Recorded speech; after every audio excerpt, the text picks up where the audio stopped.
Go on then. Okay. Faster. Walrus is finished. I'm quite chuffed, really. I think, like most artists, if that's the word, the worst critic I always say is the artist themselves. So I know where it hadn't gone so well, but I'm not going to bother with them too much. On the whole, I'm quite amazed I've managed to finish it. It's a good kit. It looks very different to Actually, Airfix. how it's looked as you've been doing it. Once you've got those two wings on, it looks very different. Two wings. Well, the biplane. Finally, yeah, it takes on a whole new look. Yeah. I mean, it's a lovely prehistoric looking aeroplane, I always think. Designed by R.J. Mitchell, who also designed the Spitfire. Stop it there, then I'll zoom in on that bit. Yeah, carry on. Just stop moving it. It's difficult to imagine they came And from take the your same, hand same away. designer, but they did. And apparently, it handled really well in the water, and this is a version I've done. It was used for SC Rescue, flying from Devon, apparently.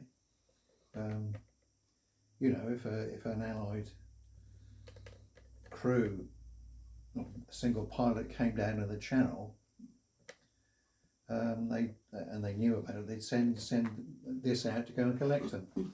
This model's actually got on the side of the nose, if you can see them, as a row of yellow circles, which I think represent yellow dinghies that they've landed and picked up crew from. There's a number in each one.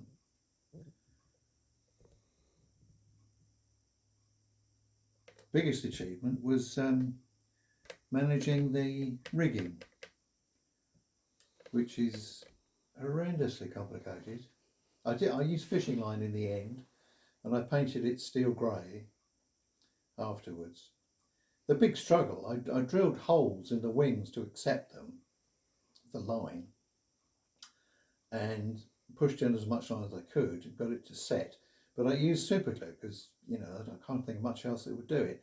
But far from being instant, I had to hold it there for quite a long time, it felt like, until it actually set, because it's under some degree of tension. But in the end it worked. Got it on the floats as well.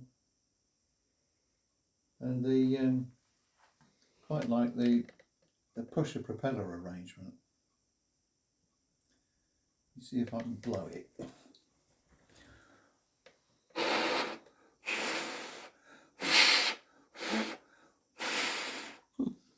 I don't do that deliberately with aeroplanes, but if it's going to do it, it's fine. I'm all right with that. And I did use the elastic rigging with I think these are radio aerial mast lines. I used it for that because I thought it'll make more sense. So that's the first. I can remember buying the first Airfix Walrus decades ago and trying to build it in my bed. In your bed? In my bed early on a Sunday morning after we'd been to Canterbury the previous day, and I bought it. And the number of struts was just, I never finished it. It was just impossible. I mean, you can see the struts on this, but at least with this, the biggest ones are in sets. So they come sort of ready prepared. And it did mean being a biplane, biplanes are difficult to set up with or without rigging. But it meant that since the top wing rests on the top of the engine struts, I could glue the engine mounting into the bottom of the top wing, then glue the feet of the engine mounting into the top of the fuselage, and that gave me a sort of datum line to know where to hang the bottom wings from, and I just glued them in and took it in truss that it would come out about right, and I think it has. So yeah, there. I bet you're pleased to see the back of that.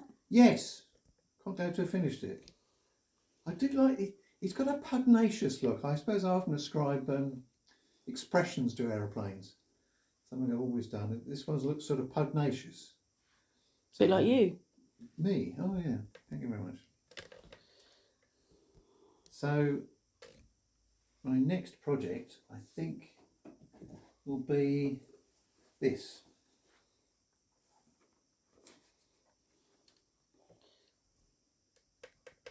I'm going to turn the light off because it's reflecting on there. Okay. Feiseler Storche. A Feiseler Feiseler Storche. Storche. Stork in German. Right. A German liaison aircraft mostly, but was extremely effective in short takeoff and landings. Very effective. I've seen some fly long ago at air shows. They've got loads of flaps and struttery, and they come down really slowly at quite an angle. I think I'm going to do, it's a bit cliche, but I'm going to do the version that was used by Rommel for flying out in the desert, because I've got paints I can do a mirror wave finish, which I will. Is that not what's on there? Yes. Yes, I thought it was. Yes, it's a basic Luftwaffe sand camouflage. Well done, dear. With a wiggly line in sky blue. So I think I'll try that, because I've got a felt tip paint marker. I think will help me do that wiggly line. Quite a characteristic Luftwaffe camouflage, but I've never even tried it before. But I'll try it with that. Oh, looks like you've got a little helper come in. Such a good aircraft, in fact, that quite a few were captured after the Normandy landings and used by the RAF. I think Churchill got flown round by one, possibly. Montgomery certainly did a few times. Probably Montgomery. Very, very effective aeroplane. Also used in, I think it was called the Gran Sasso raid, when Mussolini had been deposed and captured by the Italians. They kept him in a hotel up in the mountains somewhere in Italy. Hitler ordered his troops to go in and rescue him. So he got glider troops to land on the top of the hill, the mountain, who the Italians just let them walk in and take Mussolini. But they flew him off in one of these.